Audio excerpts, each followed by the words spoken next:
It's the 420 Lifestyle Show. We're here today, Carly Marley, Stoner Advisory. I'm Opus 420. You're not.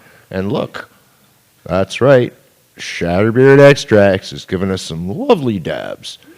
So hang tough. We'll play the intro, and we'll be back, and we'll get growing.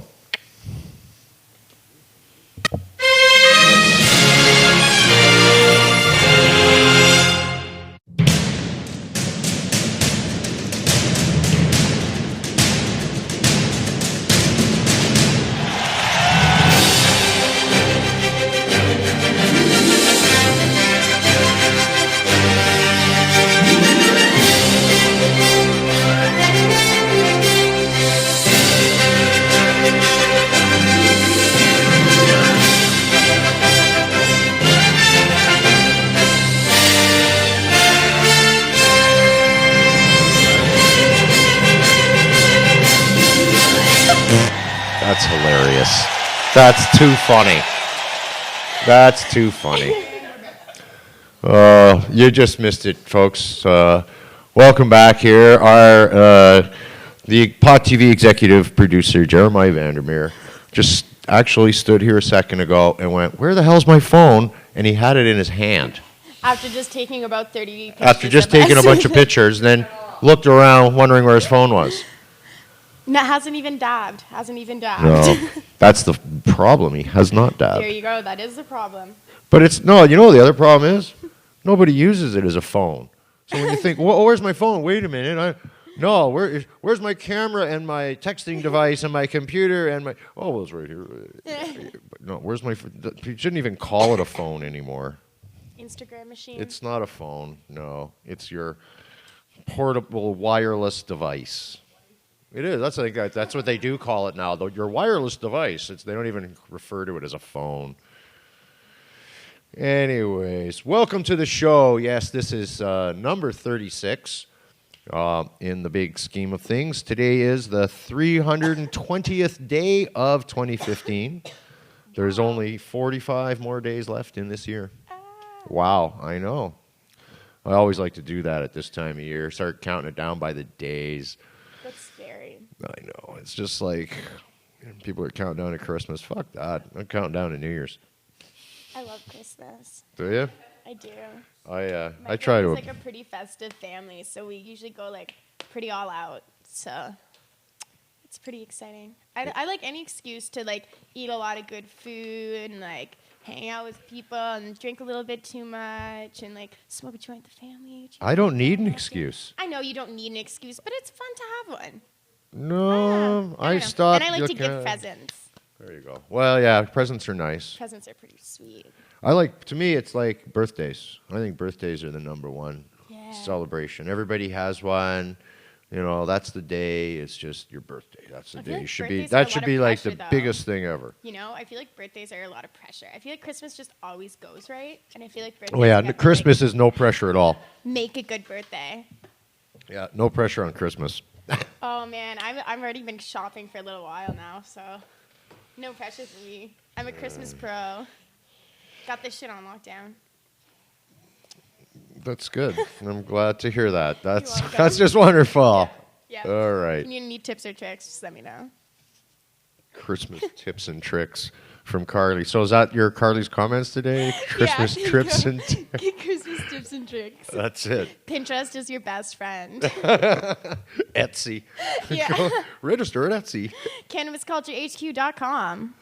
That's true. And that is the place to go. And you can get all kinds of cool stuff there. Carly's commentary this week. Oh, God. Check this out. This is New York City Diesel, some shatter. I've never tried this strain. Oh, well. This stuff's pretty good. I've been smoking a bit on the weekend. I'm going to hold it up to the freestyle microphone cam. Maybe you can get a shot of that. Actually, you know what? I'm going to take this down. Freestyle it over here. How's that? Looks good. Yeah? Yeah, it's nice. There we go. Some nice shit. All right. So I am going to do a dab, and Actually, first, I think I just wanted to mention, Carly really didn't have a commentary. We just threw in that Christmas nonsense. We're joking around. But I do have a comment I just wanted to bring up. Obviously, there's been no shortage of talk about the attacks that went on in Paris on Friday. Pretty horrendous. But it's nice to see that only the weekend's just barely over. And already all of the criticism seems to be a lot of criticism about false flags. This is all questionable, the timing. Again, there's also a lot of people, they have that original knee-jerk reaction. People are changing their Facebook profiles to have the red, white, and blue, the French flag, covering that. And everybody was really quick to jump on that. And it's interesting to note that this time around, though, there's an awful lot of people wondering, asking questions about why we all weren't as outraged about the massacre in Kenya, about what's been going on in Syria and Lebanon. So, I think we all have to, there's some big questions to be asked about that. Now, one of the best things that I saw as well, simply also, was the fact that there was a cartoonist from Charlie Hebdo, who were recently attacked earlier this year, and had issues go on there. And he just made a small cartoon, and he put it up with his own hashtag, thanking the people all over the world for the support. And for the hashtag Pray for Paris. But he added, the city doesn't need more prayers or religion, instead shifting focus to other expressions to celebrate life. And he went on to write, our faith goes to music, kisses, life, champagne, and joy. He wrote, ending with the message with his own hashtag, Paris is about life. And I think that's way more appropriate than this automatic knee-jerk reaction. Oh, pray for Paris. Because I think it's religion is what got him in this problem in the first place. Yeah. And so I'm really happy to see that, and this didn't happen. This happened like immediately. This hasn't been like a couple weeks later. This is days, like over the weekend. Here we are, it's Monday. And, there's a lot of questions that need to be asked. Yeah. And the other question that's going to be asked heavily is, after the Charles Hebdo attacks earlier this year, France was supposed to really step up their security. And I mean, this can't go on, we're going to step it up. And how does this stuff go on months later and they don't seem to have a word of it? It just happens in multiple spots all at the same time, and they're just, what are they doing? Oh, I know, they're drinking champagne and having kisses and, because that's what the life really is in Paris. I don't know, but it's unfortunate. Now, here's another thing that we should also be thinking about. 6 million Muslims live in France. That's a lot of Muslims. So if just 10% were radical jihadists, that would be 600,000 attackers. So if only 1% of those were actual radical jihadists, that would be 60,000 would be attacking Paris. Let's make it even smaller. Let's go to 1/10 of 1% were radical jihadists. With the amount of terrorists or the amount of Muslims living in France, that's still only 6,000 people. I don't think Muslims are the problem. No, I think it's a small group of assholes, and we don't really care what their faith is. Yeah. So once again, question everything, because freedom needs to be cultivated. Yeah. Anyhow, that's my rant for the day. And when things like this happen too, I will say, because for me, whenever something like this happens, I like to, look at things like the events following up to it, what's happening in other parts of the world, which I think everyone should do. So when something like this happens, I would urge everyone to do deep Google searches. Look on more than one place. Look on more than one website. Read more than one article and get more than one viewpoint, because it's really important at times like these to be really critical and think really critically and pay attention to what's going on and not just the first article you read and not just go off Facebook statuses that your friends are posting. Well said. Thank you. Yeah, very Well- tragic though. Very tragic. I think it's magical how they find their IDs on the terrorists. Yeah, really. They magically have their IDs. You go to a terrorist attack, you bring your ID home, bring your ID to it. You're not Mike, so we can't really hear you at the thing. So it's okay. No worries. Thanks. We did have someone though. It's a good point, and I was going to mention that too. But we need to find out. He's saying it's funny how they magically always find these passports afterwards of these so-called terrorists. And there was an interesting tweet that I saw. I don't know if I wrote it down, but earlier, saying we really need to find out what these passports are made of, because that stuff is, we should be building houses out of it. This stuff is indestructible. I tell you, there's a fire, bombs, no, magically passports appear. So I want my next car to be made out of passports. Absolutely, it'll last forever. Nothing, you smash it into walls, put a bomb in it'll still be fine. You can fly a plane into it and anything. It's wonderful. There you go, Carly. Would you like dabbing? Would you like a dab? Yeah, I like that. Courtesy of Shatterbeard Extracts. Thanks, Shatterbeard. I'm excited to try this strain. And yes, the sour diesel. Help yourself. There's all the fixins.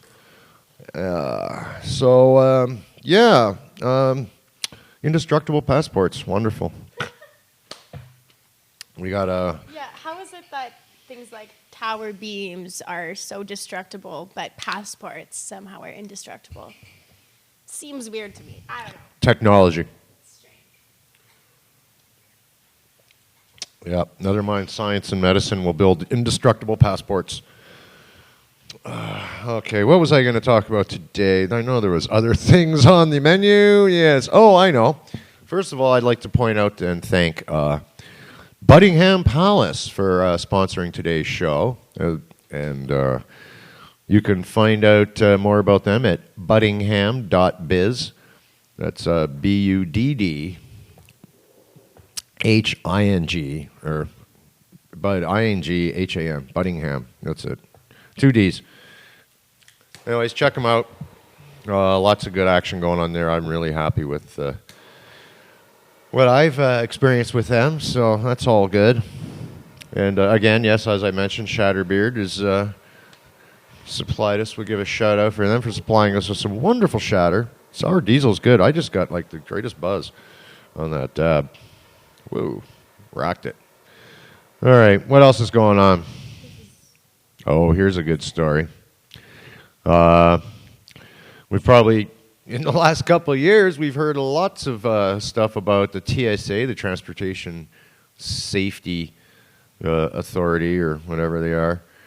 But you may have missed this part. Earlier this week, 3 former TSA agents were indicted on charges of defrauding the government and smuggling cocaine.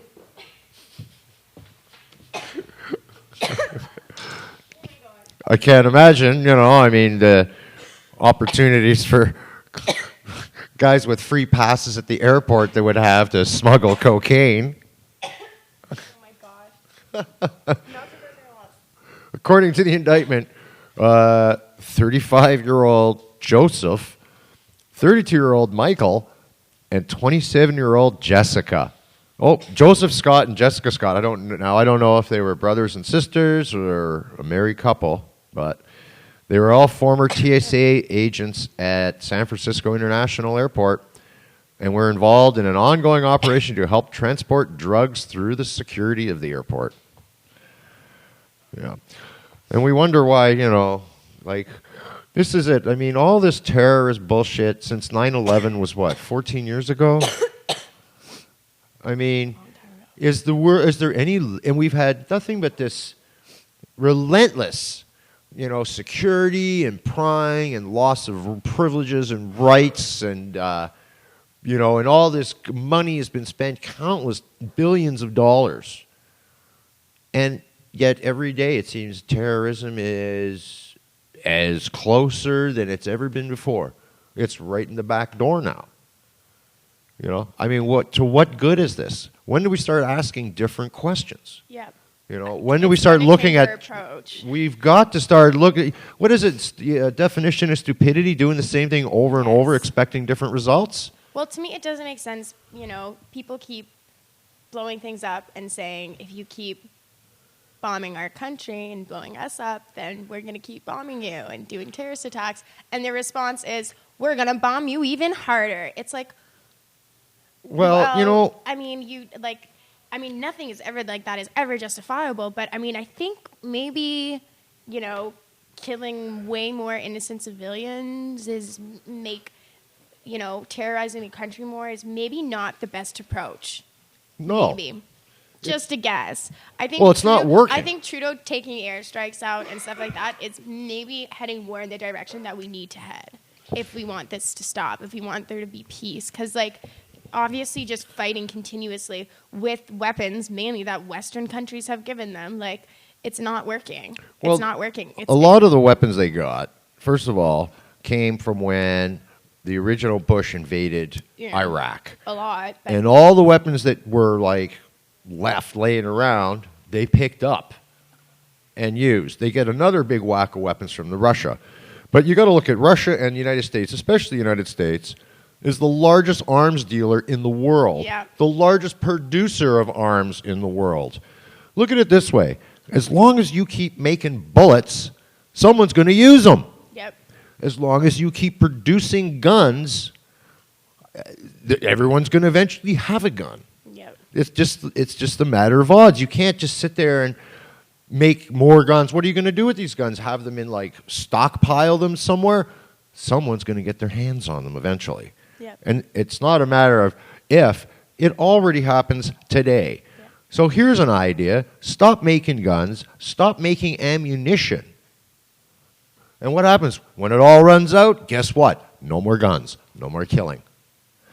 I think, you know, but they don't look at it that way. I mean, the whole idea of telling the world's largest producer of weapons, for them to talk peace, is a joke. That's bad for business. You're not going to sit there and say, oh, yeah, we make all our money on guns, but guess what? We're not going to do that. Like, yeah, we're going to shoot ourselves in the foot. Here, go ahead. We're leaving the front door open. Help yourself to anything in the house. It just won't work. So don't believe for a second when they talk about peace. Yeah, the peace they're talking about now is bombing the shit out of them through peace. Yeah. That's exactly what they're talking. Violence only causes more violence. Like, yeah, this isn't going to get people in other countries to be pissed off when you bomb my grandparents, you bomb my family back, whatever, and they live wherever in Chicago or whatever, and aren't decide they're going to retaliate in some way for whatever misguided reason. Shit happens, and it's happening. Change is constant. It's going on all the time. It's not like it's going to happen one day. It's going on as we speak. And it's time for a different approach. That's really, I think, what we agree on. Yeah, you know, it's just time for a different approach. That's the only way it's going to stop. You know, I mean, I think one interesting way is if a whole bunch of people on this side, white middle class North Americans, start rooting for the opposite team. Because then it's like, what does the government do? Oh, well, if you're not with us, you're with the terrorists. They're going to pull that line again? Well, I don't think that line's not going to work anymore. No. So what would they say at that point other than come around and try to label us terrorists because we don't agree with the official statement? I mean, I think it's becoming more obvious to... Whoa! Happy 420. I'm going to do a dab. That's what I'm going to do. Yeah. Happy 420. Happy 420. I was trying to get a toke prepared. I got to say, this shatter is pretty damn good. That'll be pretty high for one dab, so...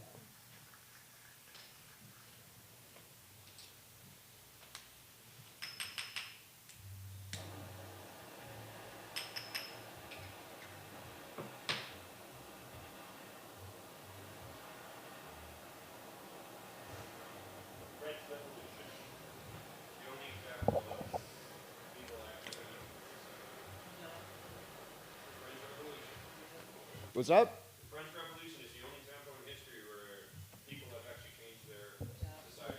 The French Revolution, yes, the French Revolution. Vive la Revolution! They got together and they stormed the castle. It's the only time they can do it. What's another way? Malcolm X. Right? Well, Physical change. They went into it and did something different. we got a guy here talking in the audience about the French Revolution and the people, how they stormed the castles and changed things. That doesn't, you can't really pull that off here today. In my opinion, what works best at, yeah, we're doing, yeah, thanks, good. Yeah, thank you. The, one of the things, though, today that works instead of storming the castle, though, is, and it works quite often, is financial. You know, boycotts, people refusing to put their money in certain things. In past history, too. A run on the bank when people all withdrew all their money. You know, these are ways to get the attention of people these days in a non-violent sort of way. Yeah. There's, you know, I like the idea of revolution and storming the castle, but, you know, you're not going to get people in today's society, like the large numbers that you need to do that anymore. Most people don't want to take that stance, the violent stance. It's easier to share a status on Facebook. Well, yeah, or an idea. Yeah. You know, really, if somebody's got a good idea, a lot of people go, hey, that's a good idea, and they want to join that. You know, like why so many people voted for Justin Trudeau. Yeah. He has good ideas. They're different than this usual status quo, the lines we've been fed for so long. So this is how it's. This is what's going on now. Anyways. So, anyways, that's what's happening there. What was I going to go say? Oh, here's some good news. This is interesting. Speaking of the change in attitude and the change is constant. My old hometown, yes, Port Alberni. I'm even wearing my Port Alberni Toy Run shirt from the 25th anniversary, the annual. That was a big one. Pretty straight blue-collar kind of town. Recently, surprised the hell out of me, had a dispensary open there. And I was like, I got a couple of emails from people who still live there, friends of mine, like, Opus, you won't believe this shit. You know, look at this. And I was like, holy moly, I don't know how long that's going to last. Well, So funny. Sure enough, the RCMP sent them a letter. And I like this now, you know, the cops, you know you're not in a lot of trouble when you only get a letter.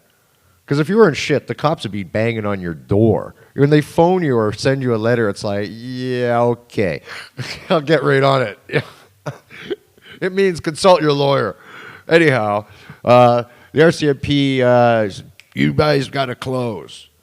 Well, turns around, city council turned around and said, no, they don't have to close. You guys could stay open. But this is where it gets even more crazy. Now, the divided city council made the choice to regulate and license the medical marijuana dispensary on Monday, meaning that We Medical on 3rd Ave can stay open. And 3rd Ave, mind you, is the main street downtown, right through the middle of downtown. It's like where the bank is and stuff. Anyways, the decision came 2 weeks after they opened their doors in Port Alberni's uptown. Other towns have had marijuana dispensaries open up, and they're getting themselves way behind the 8 ball trying to catch up, said Councillor McLemmon. I happen to know Councillor McLemmon. He's not a bad guy. He said that he'd like to see Port Alberni proactive and control if they become legal where they are, and if they're not legal, get rid of them in the end. The medical dispensary currently operates outside the law, as stated in a letter sent from the RCMP. His biggest concern was that without regulation, other dispensaries would try to move into buildings near schools and other youth facilities. He felt another councillor, Sherry Minions, agreed, feeling that zoning is part of the mandate.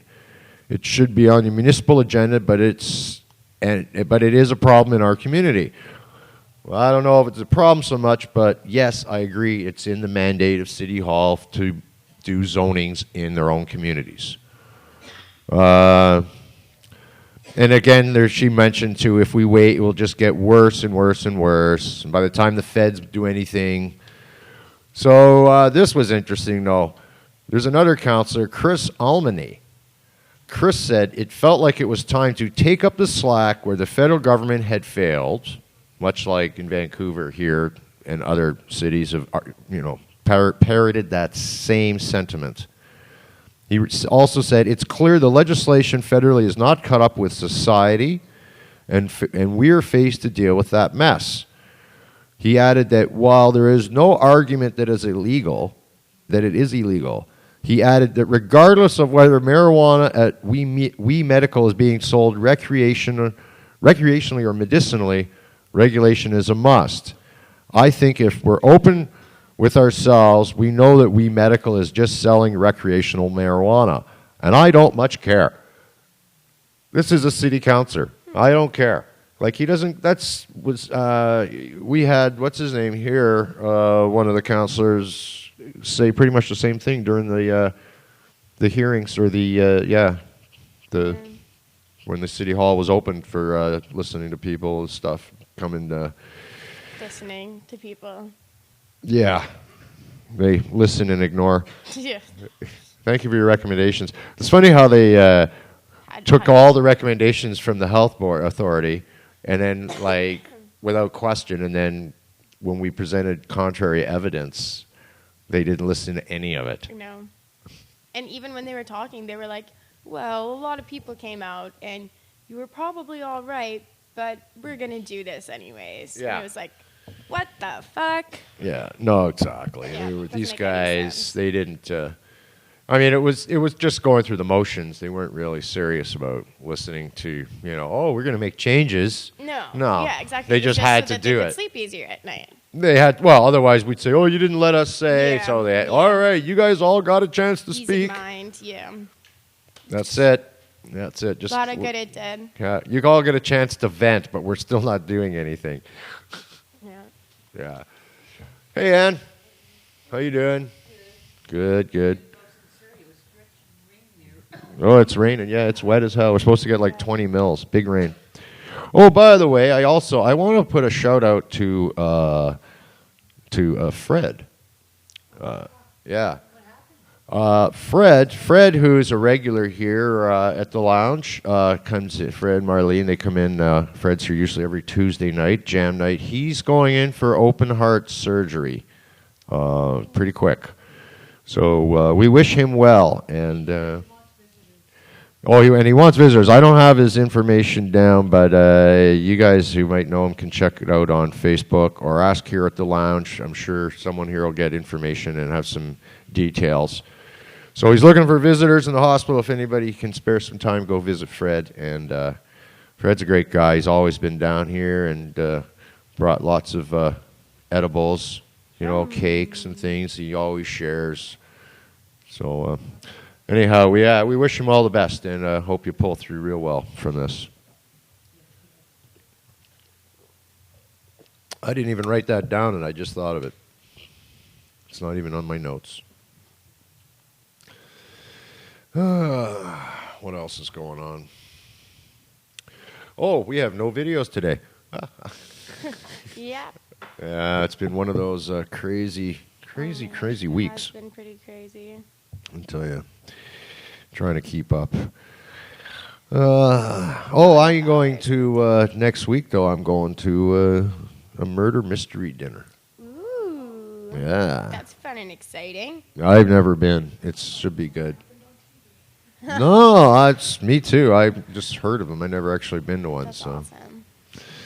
that should be fun. I got my invite today. My part.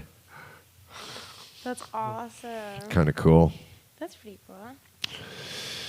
Yeah, that is cool. I worked on a music video on Saturday. That was You kinda in fun. one? Yeah. I ended up Nice. getting a really bad migraine, so I ended up having to leave before the end of the shoot. So I don't know how much of me there's going to be in the music video, but yeah. For Mike Jones, the rapper. Nice. Yeah. A Fun little bit of stuff. trick action going on. And I guess a week this Sunday coming is Zappa Plays Zappa, Ooh, which I am going to as well. that's cool. That'll be fun. The Commodore. Cool. Yeehaw. Your favorite place? Really? You which? Oh, yeah. Yeah. And, like, yeah, the moving dance floor. I don't know if it still does. Here's an interesting point coming. There's been so much talk about pipelines and tanker traffic and all kinds of things. Apparently, it seems this is why I'm so hopeful now for legalization and everything else with Trudeau. I think this is it. It's pretty much just ready to rubber stamp now. That's all it needs. But even also for the whole climate change and the shift into a green sort of energy and actually doing something about this climate change, because it seems like we've been hearing about it for the last dozen years or so, but nothing seems to ever get done. Yeah. They talk climate change when then they talk building oil pipelines.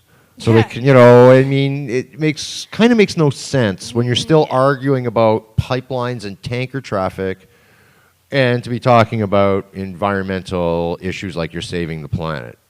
It would sound like it just seems like you're being an idiot. Really, it's just like a stroke job. Yeah, increase some sort of like green tax or something like that, and then they'll throw in some. That's just stroke job. That's Yeah. all that is, really. And so this actually made me brought me some more hope. Was this article? This was mind you, it's from the Globe and Mail, so we can't really believe anything they say. Not after endorsing the Conservatives without Harper, but that's another story we've covered. But this story was the entire Liberal cabinet is responsible for climate change agenda, and this is from Dion, Stéphane Dion, as a matter of fact, the new foreign affairs minister. He said that all Liberal cabinet ministers have been charged with ensuring the success of the new government's commitments on climate change. Stephen Dion said in an interview last Wednesday, as he prepares to engage the country's diplomatic corps at the international fight against global warming. Oops. He is a veteran climate warrior, and he will play pivotal role in the Liberal government's climate agenda, both as Minister for Global Affairs and as Chair of the Cabinet Committee on Environment, Climate Change and Energy.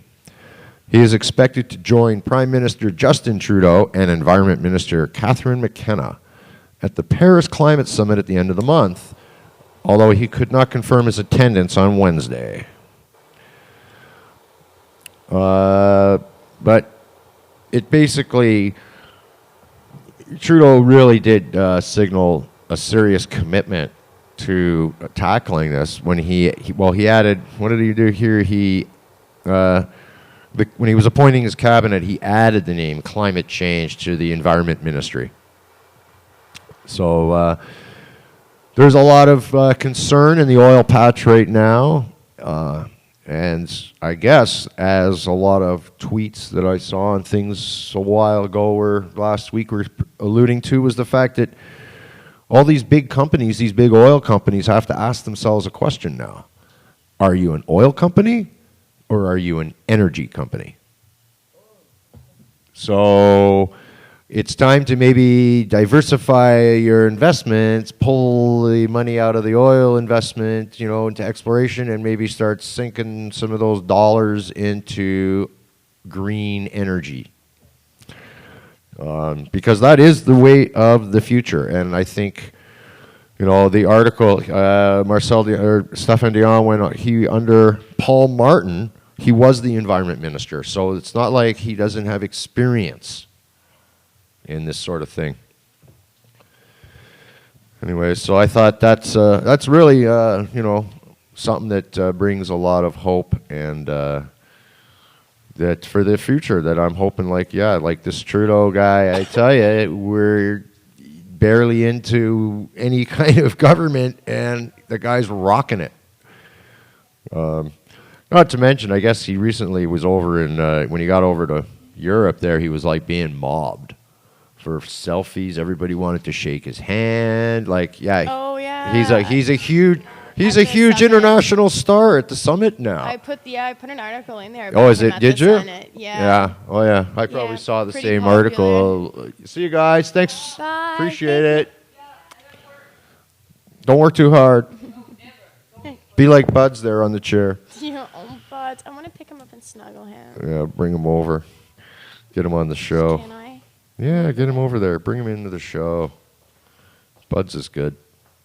It's quiet in the lounge today. It's nice for a change, or at least now that heckler guy is gone. He wouldn't have shut the fuck up. Bring Budsy. Good old Buds. Anyhow, more good news. Isn't this different? Actually having good news and not having to say fuck Harper and just like, How you know, much and it having just sucks. like a positive energy on the show as opposed to this negative nastiness. Oh, it looks like he's got a sore in his head. Oh yeah. He's got an owie. That's him. Oh, Tippy got him, eh? Yeah, but they're brothers. Yeah, they had a little You know. spat. They fight and then they make up. Yeah. That's no. He wants to go. No, I don't wish to be on the show. Shy Well, today. oh, now he's into the courts. There he goes. I'm out of here. Budsy. He's so cute. Oh, he wants to snoop in bags and stuff. Yeah, of That's what course it he is. does. I'm going to get in the bags. Yep. Go check. Yeah. Oh, bags. Look, bags. Unattended baggage. I'm in. Yeah. He should work for the TSA. Caught smuggling tender victuals. He gets picked up and tossed around by so many Yeah, that's it. people. He just gets picked up He's all probably like day. the most like tossed around cat out of all of the lounge cats. Well, he's such a loaf. Yeah, he is. He's Team just Buds. Like, fat and is Yeah, I just accepted. noticed that. Tippy got him. Aw, kitty. Anyhow, as we were just saying, we're getting high here and enjoying the lounge. That's the more good news. That's what I was talking about. And the good news, more good news, is that cord cutting, and I'm talking about kids. Cord cutting in Canada is 7 times faster at this time this year than it was at this time last year. And I'm referring to cutting cable. Oh. So basically, in the last year, it's up. What is it here? Service providers lost a record 153,000 television subscribers in the first 9 months of this year. Excellent news. I think that just goes hand in. If people just do not want to pay that kind of money to be bombarded with bullshit commercials and shitty television, it just isn't worth it. You know, I think the whole fad of the reality show and all that is just worn off. People just, nope, and they can download that for nothing. No. But I mean, really, you just get hammered with the same commercial over and over and over and over again. It is such a line of shit. Hey, Vicky, how you doing? Wonderful. Welcome to the show. Come on, have a bong rip. Come sit down and chill. Oh man, what kind of weed is this? I'm really high today. I'm not sure. Well, But, anyways, the study was done from a company by the name of Boondog Professional Services. They said that the pace is accelerating. The last time Boondog checked in with this data in August, it reported a rate 6 times faster than last year. But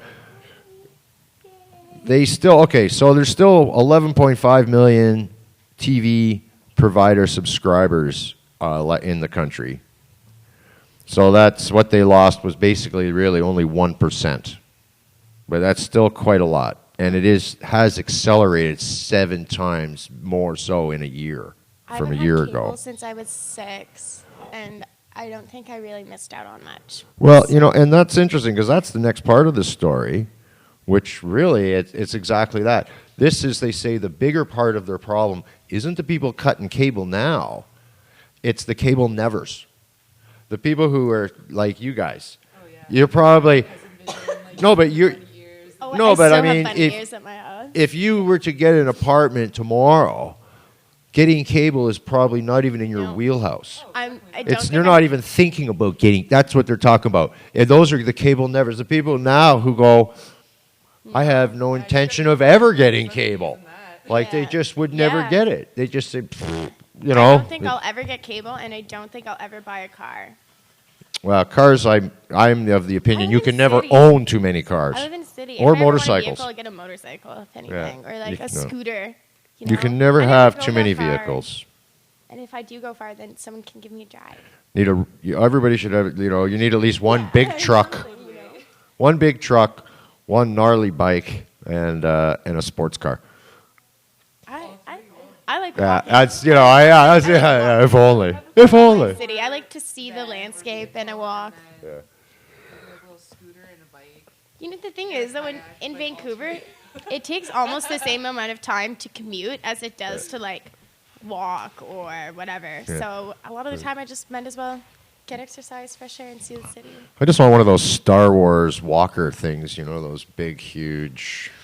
I don't know. Whatever I those just wanna, monster. like, That one from the snap my original fingers Star and go Wars. away. The snow guys. Those. Yeah. Those things. Those big walker guys. Oh man. I want a pony. I've seen so many people on the hoverboards with the 2 wheels. Oh, yeah. You know what else I've seen? Down, Oh, the 2 wheels across like this way. Yeah. Segway, but Yeah. Without the handles. I've seen, like, those, except with one wheel.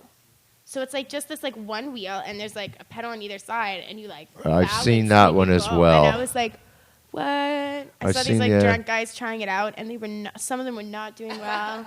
But- Drunk. Oh, that'd be fun to drunk. Oh yeah, I know.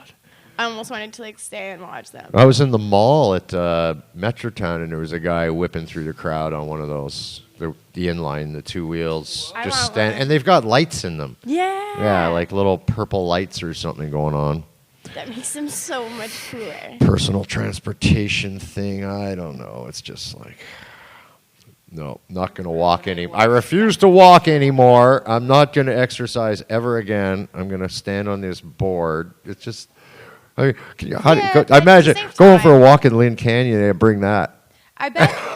Good I luck. Bet if I were to use one of those, No, it would no. be faster. Now, if we had a real hoverboard, would be cool. that would be cool. That'd be I cool. remember when I seen Back to the Future as a kid, I was like, wow, I'm definitely having a hoverboard when I'm older. And I even asked Santa Claus for a hoverboard, but he just gave it to me. But now we have them. It's crazy. It's 2015. And we have Thank you, them. Santa. I've been noticing though online a lot more of these personal like helicopter type devices. To say what? Yeah, there's like I see a lot more of these things now coming out where people are figuring out. Okay, well, one of them was some of them aren't really helicopter more style, but they are using. Oh shit, I forget what the term is, but there was this one. So it's like a propeller in the back, and it goes on the water. It's like a little boat thing you sit in, but it's got fabric wings. So when it does is it uses pressure. So as you start to fly, it lifts off the surface of the water. Because it's using thrust from the water itself. well, no, it's just using the pressure because it's got the airplane curve of the wing, so it creates that high-low pressure system that gives it lift like a normal plane. But once you slow down, it comes back to the water again, so it becomes just flying along. You're in the water like a speedboat. Oh wow, I've never seen anything like that. Oh yeah, they've been around for a while. And then there's those jetpacks with the water jet that you can fly around with those. So there's a lot of different sort of things. Then there's that thing you can get inside that looks like a porpoise or a shark type of deal that's like water jet powered that goes into the water. Maybe you can go underwater a bit with it. You know what I want is like one of those like big clear like balls that you can go in the water in and just kind of like. A Zorb. Yeah. Yeah. Well, those are the ones on big land bubble. they run Big and bubble. fight with. Or they that pile would in and be roll you down a hill. So fun. Yeah, they pile those. I think they're called zorbs. Zorbs. Yeah, they I'd got be- the I big. would do Oh it, no, they though. got the zorb ones. They roll you down the hill. It's the big ball, but the thing in the center is small, Oh. so you don't get. Yeah, you climb in and it's tight, Cool. and then they I fly you wanna do down the that. hill. Okay, that's all right then. Yeah, you're. Whee. It's like it's kind of a little more safer than sitting in a big tire and somebody rolling you down there. that was my childhood exactly. I was thinking about the cheese wheel race. Have you ever seen that where people are like chasing the cheese wheel down a really steep Yes, hill? I have seen that. That's in Europe somewhere. People are always getting hurt. People are really getting hurt. But imagine like these balls. And I think there's one where they did logs too. They throw a big log down a hill and people run after the log. Wow. I think that's another one I saw once. It was a Yeah, it a does. wet, muddy hill, a big log, and everybody tries to ride the log down or something. I don't know. I think a lot of people got hurt. Sounds like a lot of people would get hurt. Yeah. A lot of people got hurt. Back in the day. I mean, yeah, and, there was a lot of fun toys back in the day. Like, remember lawn darts? Lawn darts. There's something that didn't last long. You probably didn't remember those. Basically, it was you got two plastic hoops that you put on the ground, and you had these aluminum metal weighted darts, long darts with fins that you would throw up in the air and try to get them to land in this hoop while the other people stood there waiting for their turn. People got these things in the head and got killed. It's like a dangerous bocce ball. Yeah. It's like, it basically would be like playing horseshoes in the dark. So like, oh yeah, go ahead, your turn. We'll just stand at this end on either side of this thing. Well, you throw horseshoes down in the dark. Oh yeah, like you can see the peg too, right? You don't even know where you're throwing now. Yeah. No, they were like one of those toys that got banned immediately. I'm sure chat's probably laughing about lawn darts. I don't know. Maybe not. Maybe not. Is anybody even watching the show? Who knows? Talking about like 8-bit porn and like floppy disks too. They're talking about what kind of what? 8-bit porn. 8-bit porn and floppy disks. There you go. Yeah. No, they're not old enough for lawn darts. I'm gonna go back upstairs though. Are you working? No, I have What? to. You don't want to know more about floppy dicks? Floppy disk or floppy what? 8 gig porn floppy disks upstairs. Is that what you're off to?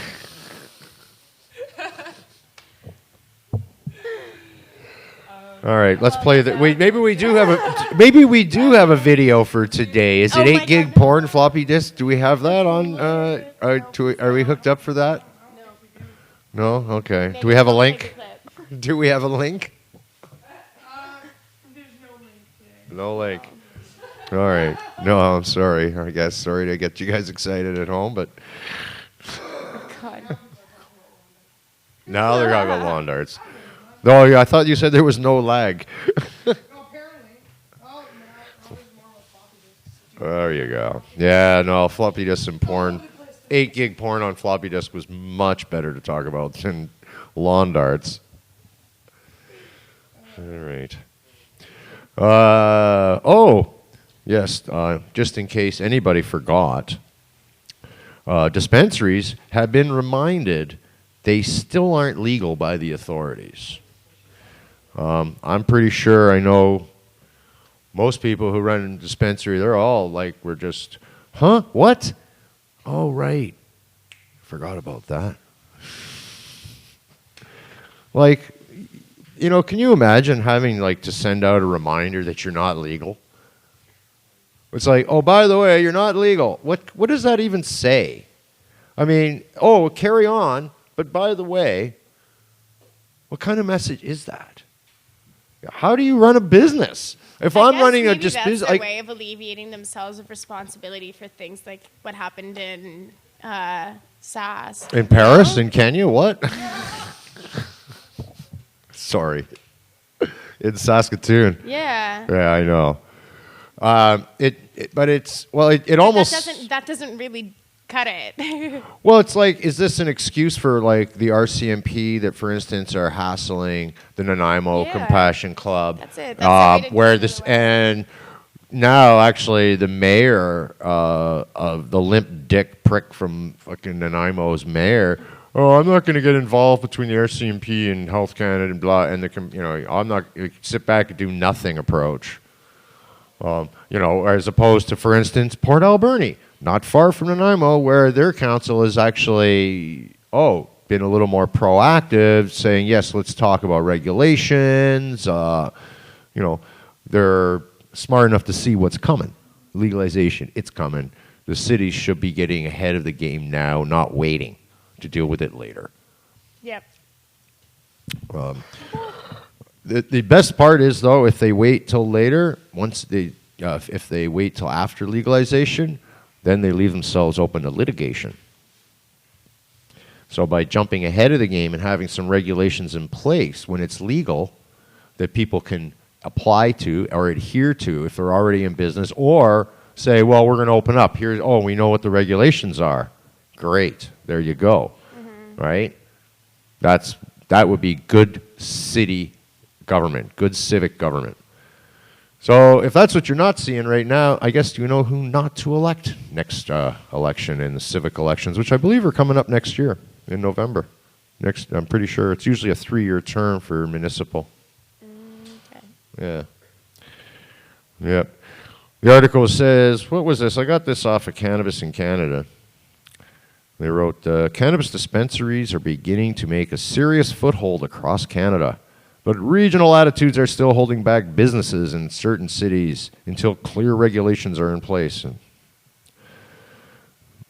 it talks a bit more about how the federal Liberals, they've just begun the process, but they just begun to get into government too. This isn't going to happen right away. I'd like to see it happen before 420.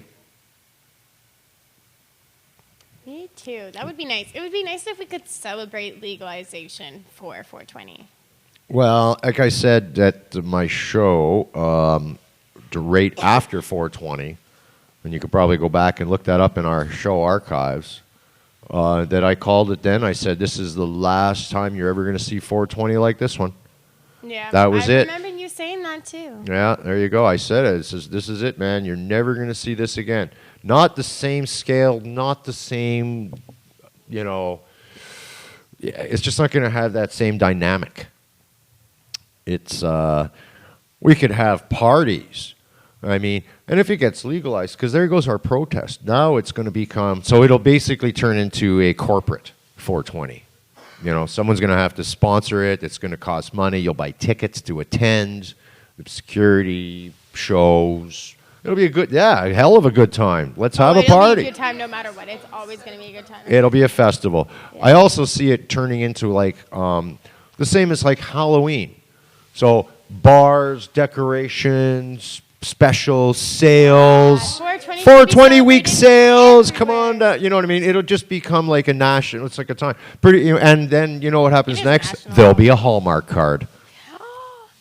Because that's what happens. Then there'll be a Hallmark card for Happy 420. Happy And 420. that's right. Aw, So, that would be so awesome. wishing you all the best at 420. Yeah. It's funny. Most couples send each other like good morning texts and stuff like that. And for me and Jared, whenever we're not apart, it's always like Happy 420. Yeah, Yeah. exactly. Yeah, Yeah, it's the best way to do it. that's it. I would be so happy if you could buy Happy 420 cards. Well, I'm sure you can, just not from Hallmark. Yeah. Yeah. Or like, how you can get those Valentine's kits for kids with like the little Valentine card and like a candy, something like that you could give to all your friends. That's like Happy 420 with like a little nug or something like that. But can you imagine going into like Safeway and they've got like big 420 displays all up and all the Coke cases, like shaped up like a big pot leaf in their displays, like they do now. They spell out Happy Holidays and shit. Now they could have like a big pot leaf, Happy 420 spelled out with all the different all the soft drink cases. My heart is like fluttering with excitement at the thought of that. That'd be so cool. That's one way, and we could be celebrating. That I was hope so. so. I hope so. Like I say, I don't think we're gonna have. Hey, I don't see us having like the big protest and the wide open sales. But I mean, sure, people probably I hope we party have in the wide open streets, sales. lots I of hope we home always have parties, wide house open parties. sales. Well, Why not? We probably there should always be will. open sales. oh, we probably will. But Fuck I mean, yeah. they're going to always. There's always going to be people who want to control Yeah. and regulate and control, and there are always people calling for strict regulations, but all the reasons they're going to cite for their strict regulations, we will all be able to shoot holes in those, simply because we will be doing the same thing we're doing now, just in a different fashion. But it's the same arguments. Like, the arguments won't change. They're not going to bring in there's no new evidence, overwhelming need.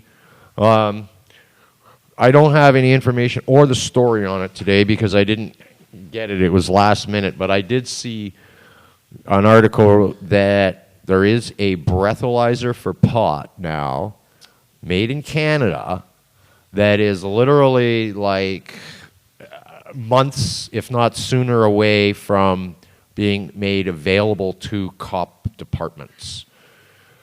I don't have the Smoking info and on dying, it. All right, probably. there wasn't enough info for me to bring it down for the story. But the very first question I had that went through my mind was, so is this going to be able to tell the last time I smoked pot? Because I could test positive weeks later. So this is, again, you know what I mean? This number one thing, even if I take a blood test, same thing.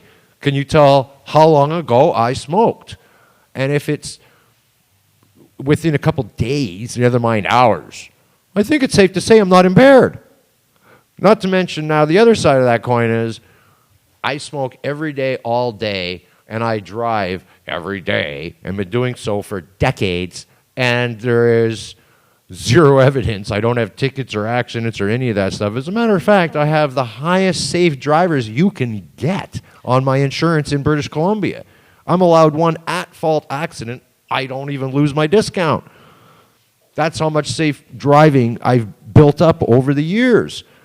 I never stopped smoking weed. Obviously, there's no impairment. You know what? And I've said it before, and I'll say it again. I've seen so many people say, "Oh, I think I've had one too many beer. Oh well, probably be fine to drive."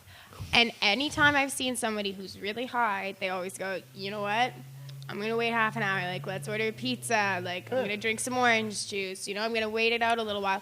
I've never seen anyone go, "I'm probably too high to drive right now," and get behind the wheel. Never. Because it doesn't impair your judgment the same way. Never. And I've talked to people who are fairly conservative, and at first they're like, "Well, good, they should be worried about driving." And I'm like, are you sure you haven't driven stoned? And are you sure you weren't fine driving? And they're like, "Oh, well." If you've ever taken a taxi late at night in a big city, there's a pretty good chance that if you had a guy who wasn't from a minority driving, there's a pretty good chance you were driving with some guy who was smoking weed. At least, if not on shift, at least within the next day, within a 24-hour period. What was that? I pay a lot of my taxi drivers. Stoner Advisory and I have both paid taxi drivers. Paid and drivers and Because, weed. Why not? Everyone needs it. If it's a $10 cab fare, throw the guy a gram, he'll probably be happier than he would with cash. I have 8 years of taxi driving experience, all right? 4 of them as an owner-operator. So I've got well over 100,000 miles under my belt driving taxi. And I can tell you right now, I never once stopped smoking weed. People would get in my car, and I'd say, "Hey, buddy, can we smoke in your car?" And my answer always was, "As long as you pass it to the driver." Nobody ever had a problem with that. Nobody was ever, "Oh, my God, let's get out of this car. Yeah. This guy's smoking up. Look out." Never once said anyone. And I think in 8 years, geez, as a matter of fact, I will honestly say, in my 8 years' time, I had one complaint. Somebody called in and said the car smelled like weed because I had just finished smoking a joint with the people at my last fair. They said, "Do you mind if we smoke weed?" I'm like, "No, give me a tote." Boom, boom. It was a long fair. I matched them. I pulled out one of my own and smoked it too. So we smoked 2 joints. I drove them out wherever they went. My next fare got in the car. It was a lady, and she took offense to that. So I just told her, well, it was my last trip. They got in, they had a marijuana cigarette. I made them put it out, but that's what happened. Sorry. Anyways, I got called in for it the next day. Had to go into the office during business hours. And the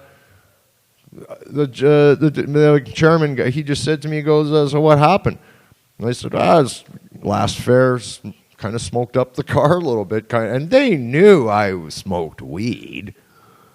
The guy just looked at me and said, yeah, okay, just get yourself some Febreze or something, and not a problem, because basically out of all the years I've been driving cab, that's one complaint.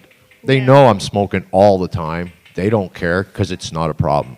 It did not affect my job. As a matter of fact, they knew I was one of the better drivers. I always found my trips and got my fares, and, I got along with dispatch. Yeah. Unlike some drivers. Just tales from the taxis. Taxi cab confessions. Oh, my God. Well, it's not like it hasn't been done, right? But it's... People have asked, usually read a book and say, oh, please, it's been done. Didn't make enough money either, so, it's like, what, doing it again? Come on. Needs better marketing. Yeah. What else is going on? Oh, look, it's 5 o'clock. Yeah. What else? Oh, why are all these stories here? It's almost like we're supposed to talk about stuff. Great nuts. Well, here's a good one. I'll talk about this story, because this is, again, more about the environment. Because I think, it's nice now that we're on the right track with a proactive government who's actually listening to people and wants to talk. So Trudeau has ordered a moratorium on tanker traffic for BC's North Coast. Basically putting a halt, there's applause, yes, feel free to applaud. Basically putting a halt to any talk of pipelines. So, yay, hey. So Trudeau outlined a directive in a mandate letter to Canada's Transport Minister Mark Garneau on Friday. That's astronaut Garneau. To formalize the agreement with 3 other ministries, Fisheries, Natural Resources, and Environment. It's unclear what impact the moratorium would have on Enbridge's Northern Gateway pipeline. The project was approved June 2014 with 209 conditions. The ban ends the dangerous Northern Gateway pipeline proposal, said Karen Mahan from Forest Ethics, an environmental group that advocates for the protection of BC's coast. Without tankers, crude oil has no place to go, and that means no pipelines, no oil trains moving tar sands to the north coast of BC. Yeah. I think Justin has a soft spot for BC, you know that? No, he's always been out here. Even as a kid, his dad would take him out here all the time on trips to, skiing and up in the mountains and different cool stuff. I think, yeah. Enbridge has said that despite the mandate for a moratorium on tanker traffic, it is confident the federal government will consult with 26 of the 45 First Nations that have signed on with the project about what impact tanker ban would have on them, and also perceived economic boost for Western Canada. Well, that boost has been ruled as a very temporary, false one. Actually, they're talking about less than 250 permanent jobs once the pipeline's actually built. Hey, Tommy Bong, what's happening? Good, man. Good to see you. Anyways. So that's what's happening there. Again, good news, though. It also shows that everybody's kind of coordinating together, I'm liking it a lot. More good news, and actually, too. Montreal that has been pushing forward with safe injection sites. I mentioned this before. Dennis Coderre, he's the mayor of Montreal. I talked about this on a show a couple weeks back or a month or so ago, how he had said that, they were going to have 3 safe injection sites in Montreal. And when they asked, what about the Harbour government, and them not wanting to approve these things, he just was like, I don't really care. I'm going to put them in anyways. Like, he just has that attitude, like, fuck them. I don't give a shit. Yeah.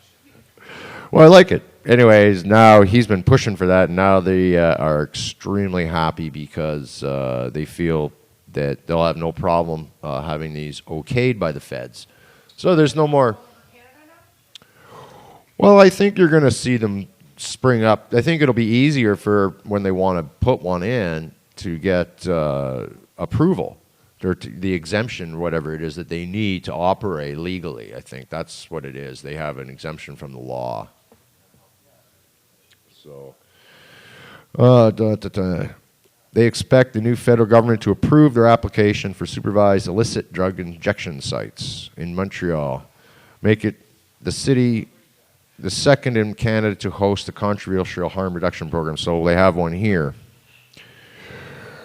Some people are warning, though, strict laws passed before the Conservatives left office will mean potential injection site operators will have to navigate a complicated legal maze aimed at preventing these sites from opening. He has no doubt the chairman of the health center expected to house Montreal's first site has no doubt the new Liberal health minister will approve the application after months of what he calls conservative stalling.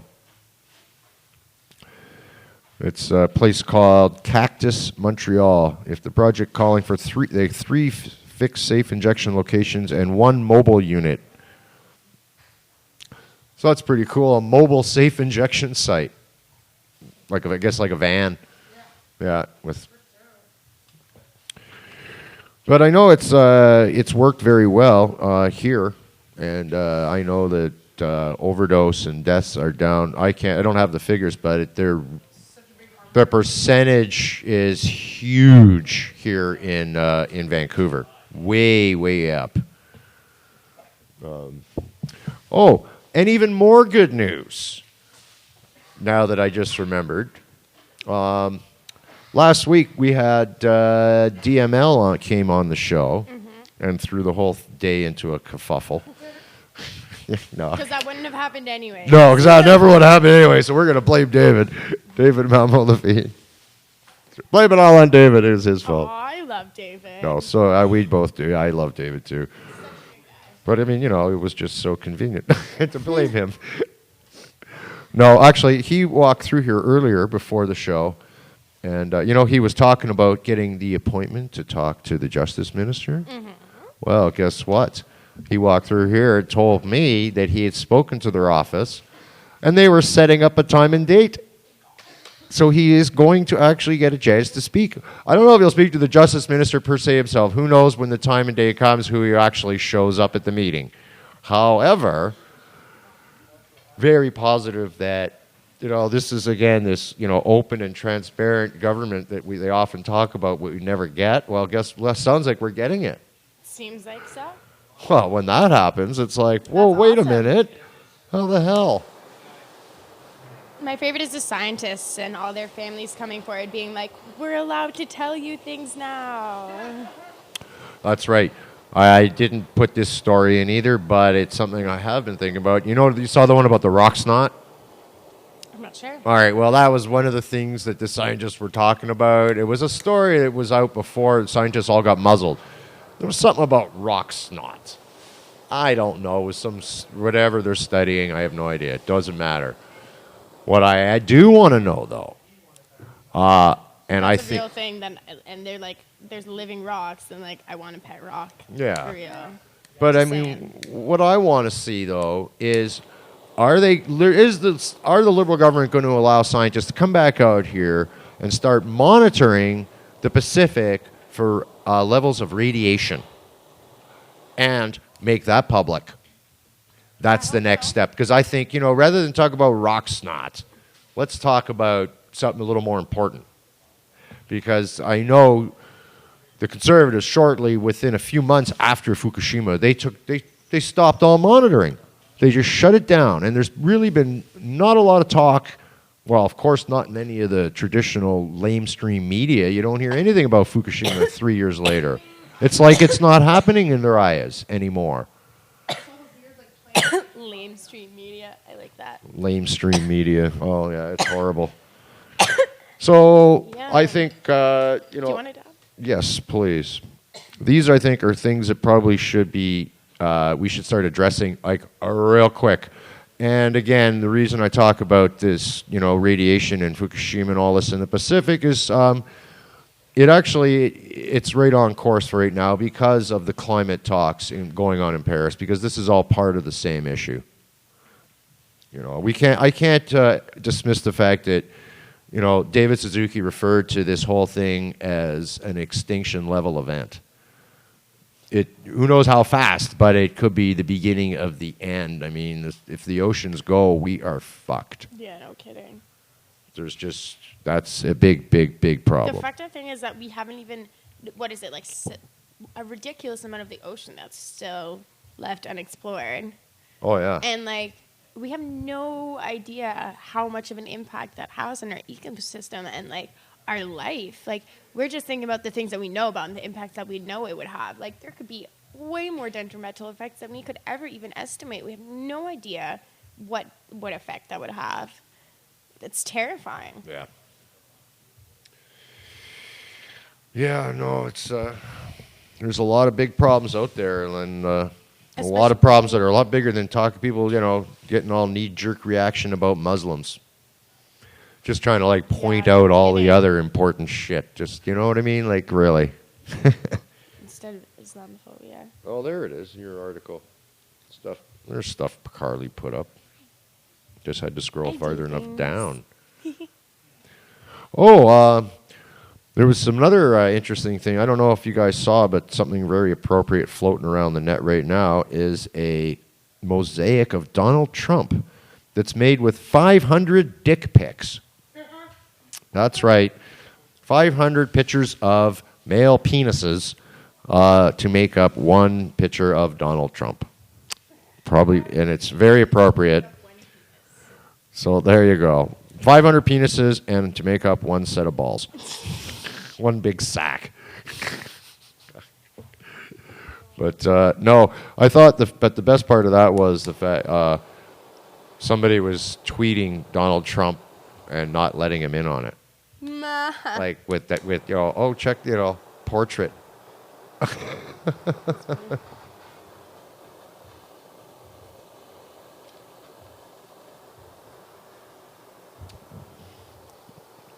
This dab is from Shutterbeard. It's so good. There you are. What do you think of it? There you are. Dabs. I love dabs. Dabs are fun.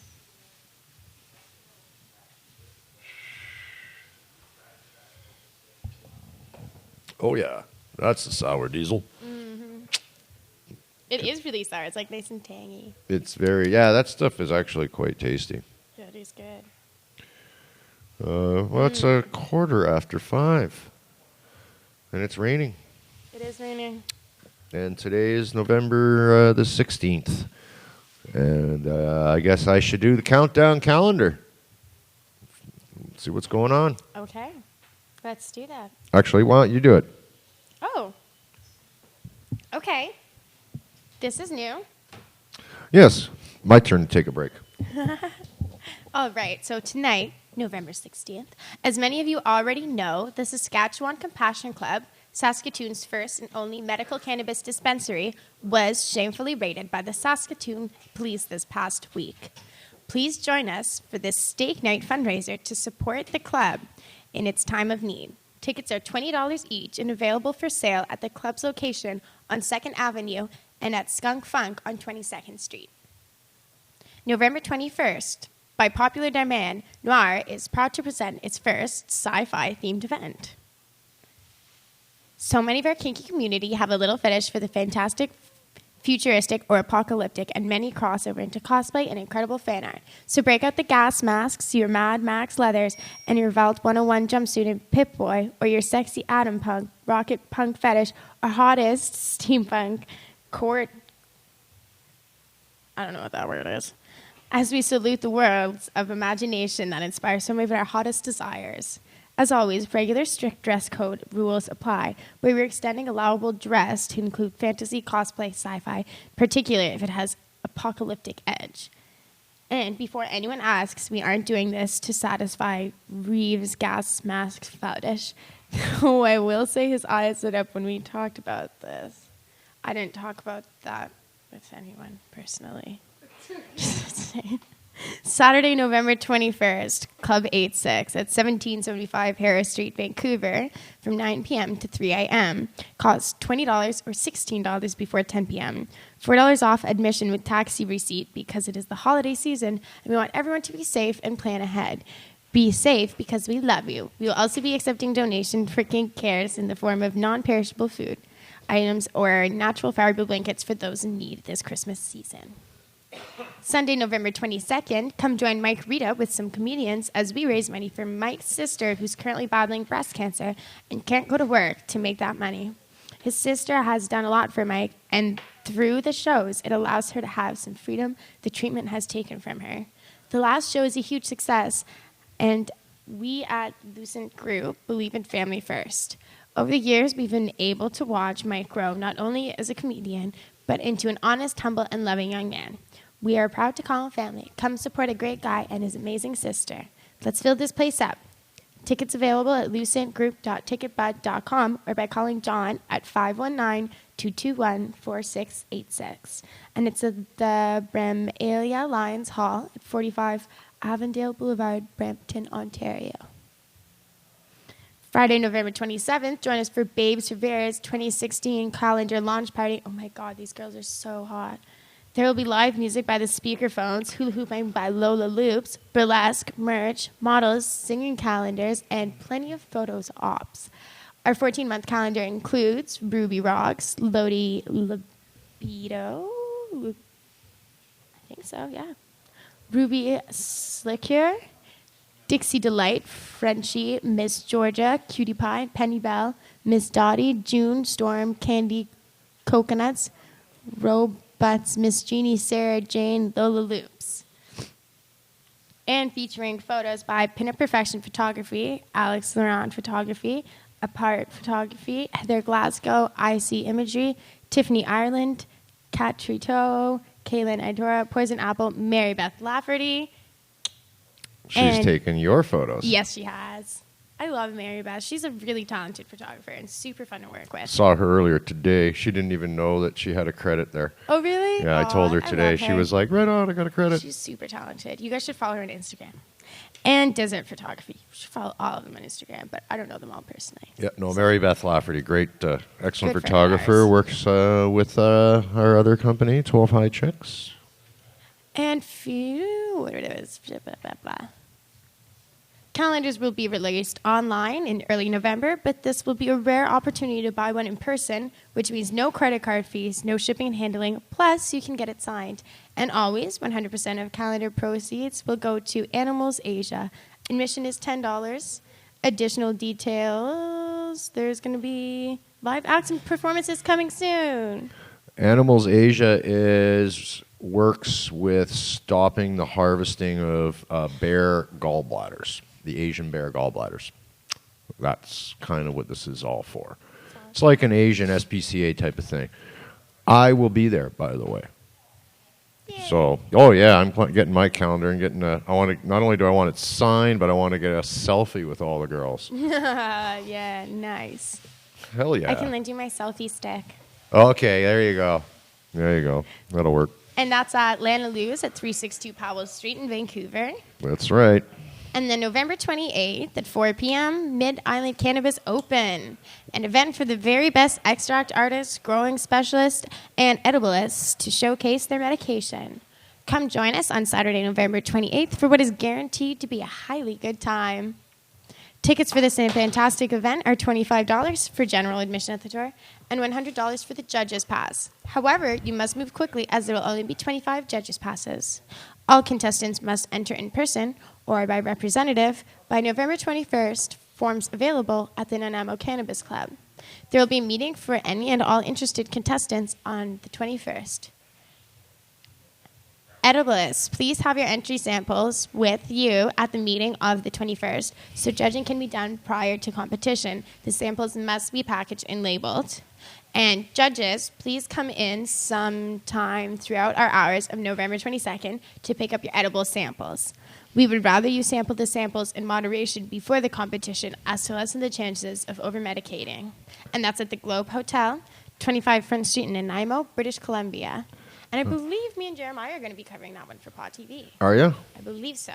I believe so. I know we're covering an event in Nanaimo. I would be surprised if there was two. That's probably it. I believe it is. Yeah. I don't know. I think what's her name was trying to get me to come up for that. Amanda. Yeah. Yeah.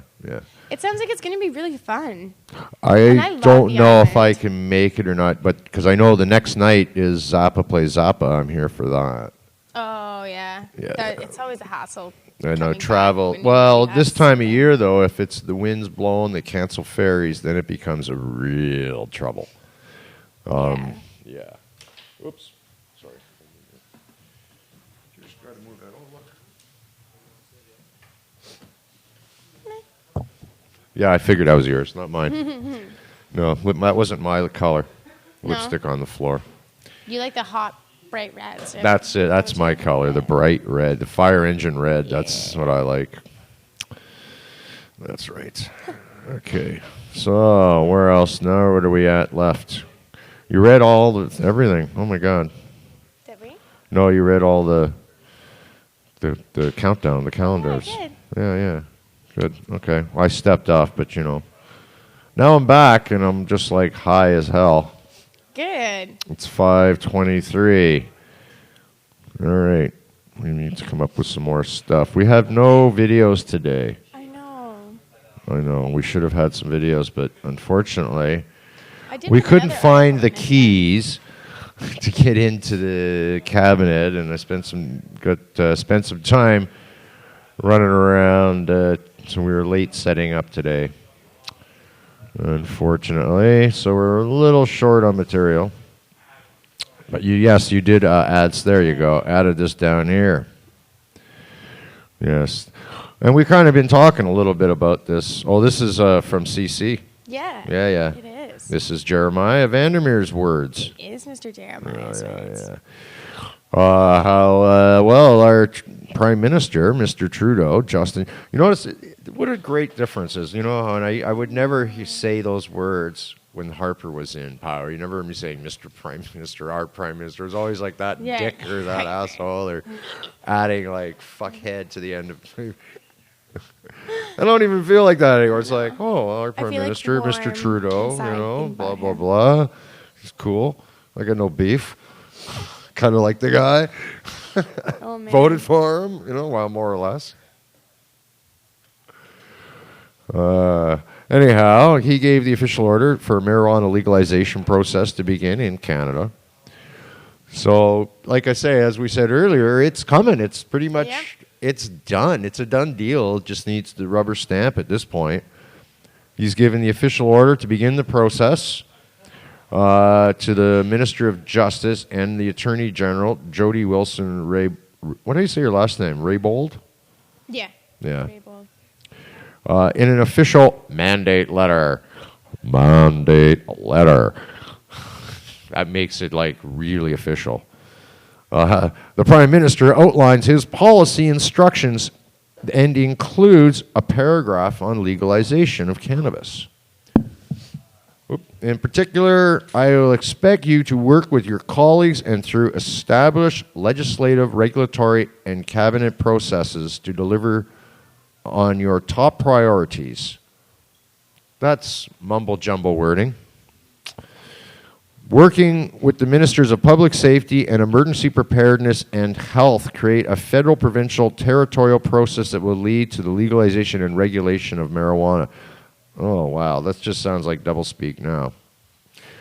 So the more I read into that, I'm not looking, this doesn't look good. This is it's highly unnecessary. It sounds like already, again, well, like what we said, it's just going to be over-regulated badly. God even knows how many taxes they'll put on it. And who's going to supply this weed? And, you know, you could sort of see, see, this is what we've been talking about over the last months. I knew where this was going to go. And I've been sort of saying, like, we have options, but this is the likely scenario where we're going. And it's just not going to be good. Which is okay, because the black market will continue. Everything won't, you know, it won't change much. And with relaxed laws, legalization becomes less and less enforcement. Or, you know, again, we go under the table. Now good luck finding us. And how much time are you going to spend to weed out the illegal weed from the legal weed, really? Yeah. You know, that it kind of becomes again, it's a program that doesn't work unless you make a good program. Otherwise, it's kind of just more stroke job. Yeah. But it's a step. It's Get everybody to start growing. well, that's what I mean. It's just, you know, at some point, it's the overgrow of the government thing. It just, you can't, like, so if you're going to bring in regulations, because see, then again, though, we're forcing the hand all the time. They're not doing this willingly. They're doing it because they realize they've got to start to do something, because there's too much criticism now. The pendulum swung the other way. The public's on board. They have to.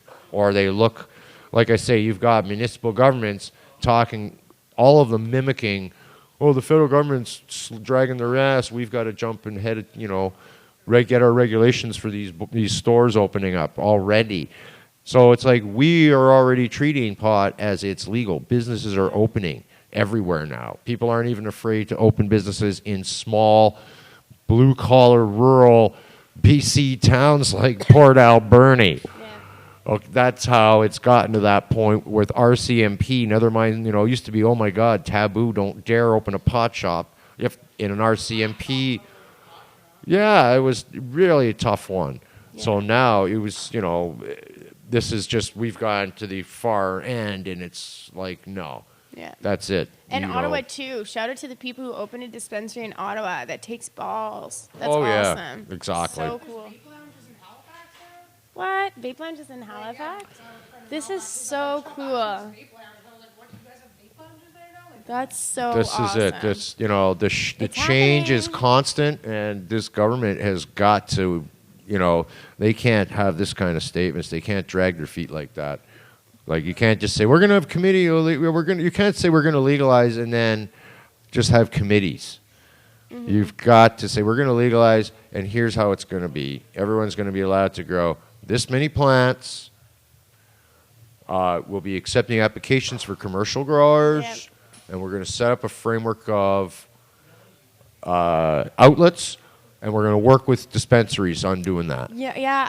And I think, you know, that's just a few basic things right off the hop that immediately, you know, we're going to kick it to the provinces. So it'll be whatever province, the drinking age is in those provinces, that will be the age to get it. Same as the drinking age. No, that's too old. No, it's a start. Yeah, 16. And at least then the provinces, but then the provinces could change it themselves.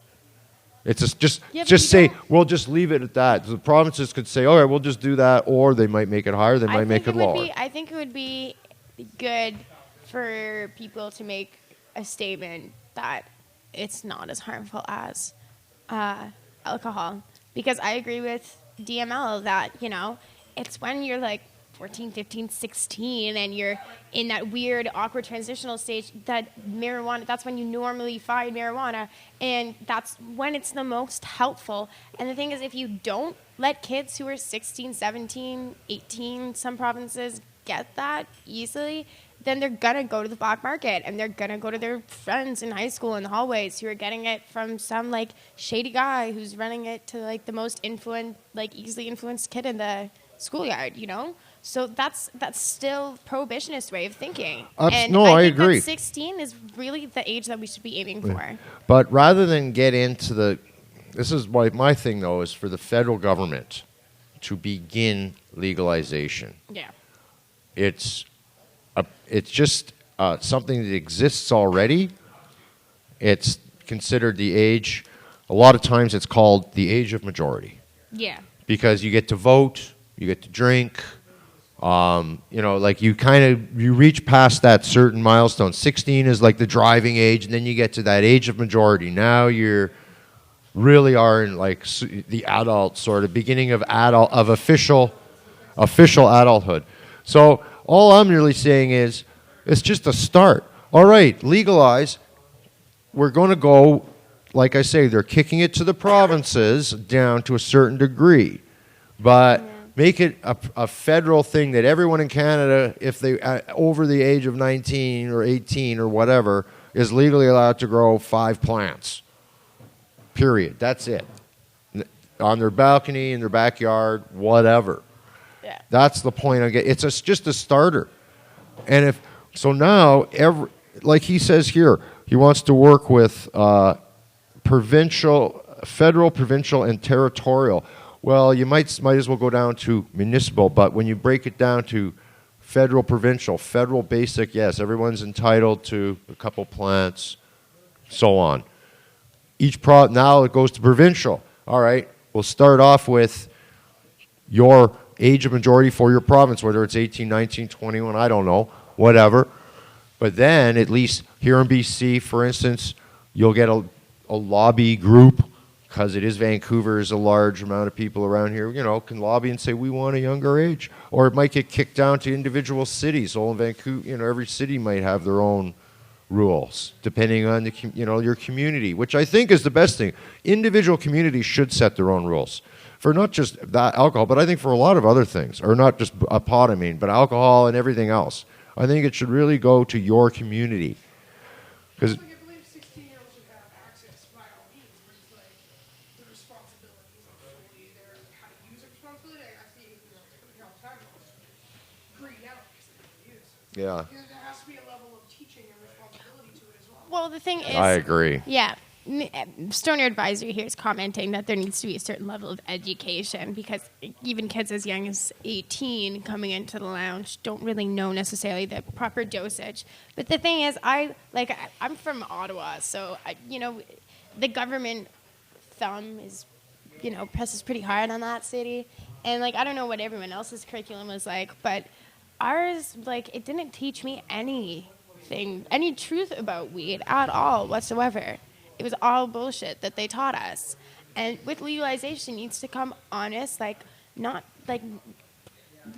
true, thinking, not actually the prohibition way of teaching. We need to teach our kids what is good about cannabis, all of the uses it has, all of the things that it can do. So these young kids who are learning in health class about drugs and these things, maybe they'll be inspired to do things like open a hemp ethanol company and things like that. We need honest teaching and honest education starting before they're 16 when you start teaching kids about drugs 13, 14, so that by the time that they are able to access it, it's not anything exciting and new. It's just this plant that's been around for a really long time, and maybe it can make things better for them when things are kind of shitty.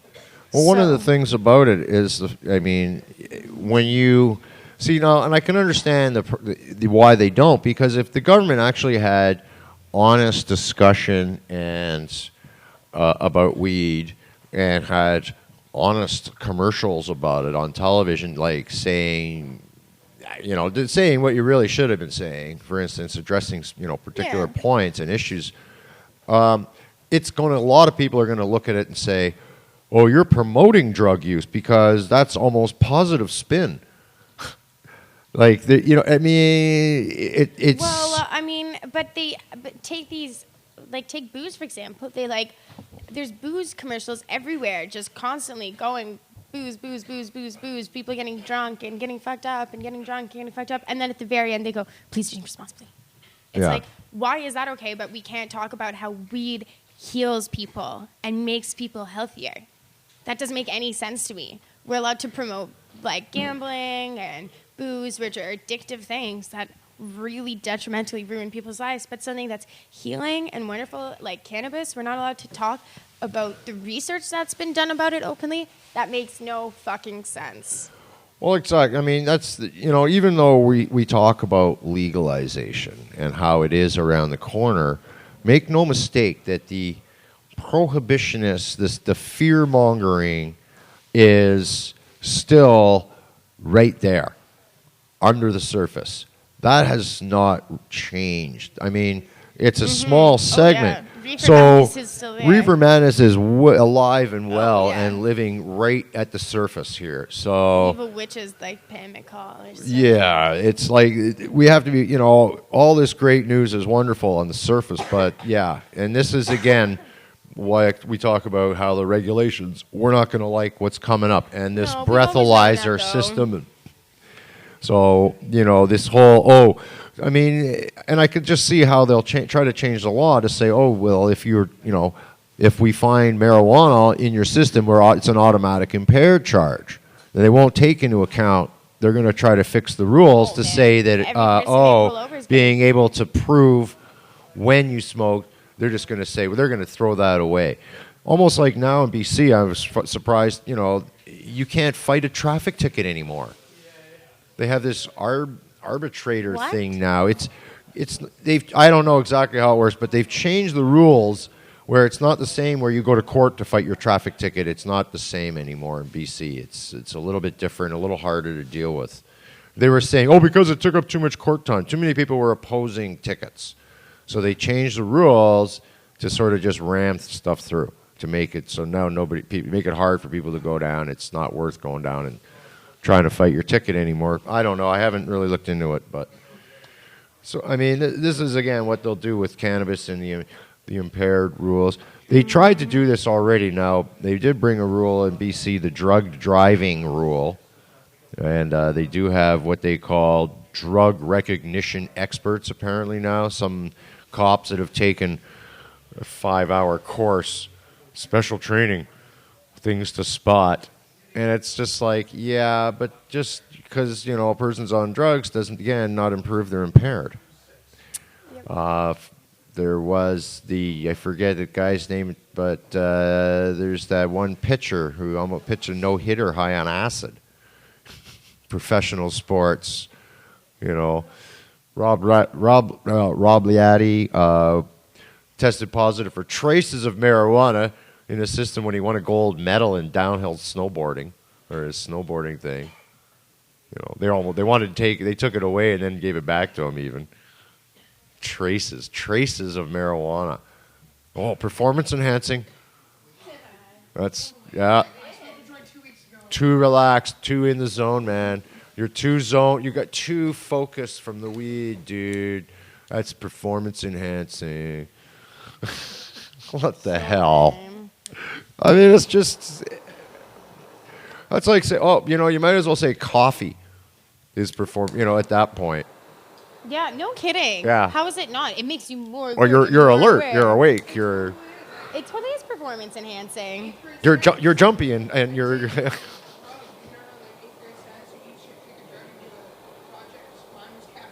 That was the same as my sister. Yeah.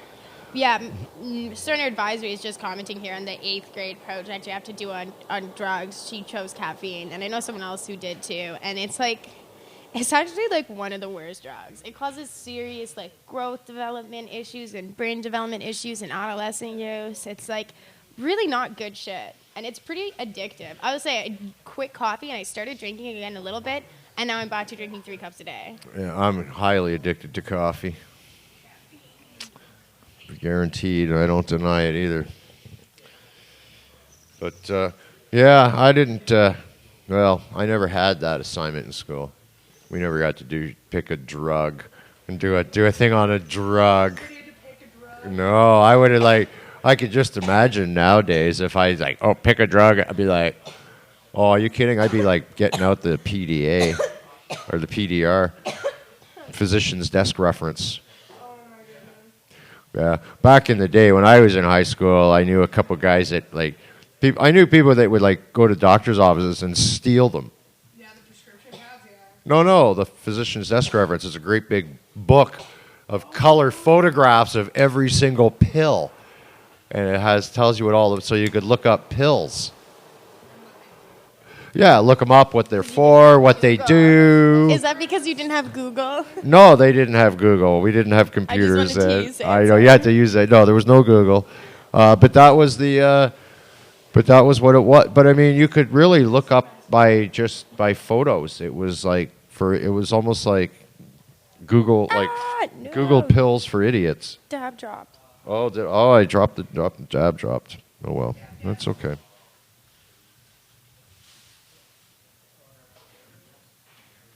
Hang on here.